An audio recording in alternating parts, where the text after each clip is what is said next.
पहिले फुलवारी में जवन राहती के किरिया अब कैसे छोड़ दिहले हमरो फिकिरिया। नाही हम जियब जहर पियब संगे तोर जिंदगिया खाइबे जान। तोहरा से बात कइल बा जवन रिकॉर्डिंग साथ वाला फोटो भी देखाइबे जान। तोहरा से बात कइल बा जवन रिकॉर्डिंग साथ वाला फोटो भी देखाइबे जान। तोहरा से बात कइल बा जवन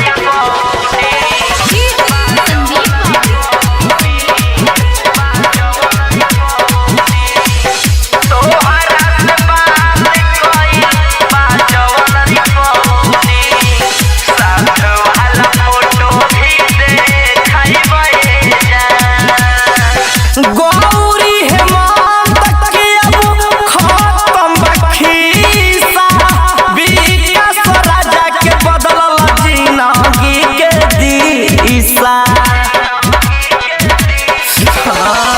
कोमरे आलम नरेश के खत्म बखीसा विकास राजा के बदलल जिंदगी के दिशा।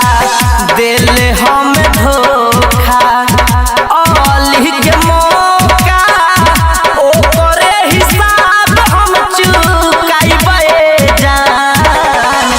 तोहरा से बात कइल बा जवन रिकॉर्डिंग साथ वाला फोटो भी देखाइबे जान। तोहरा से बात कइल बा जवन रिकॉर्डिंग साथ वाला फोटो भी देखाइबे जान। Recording by A to Z Dhaka.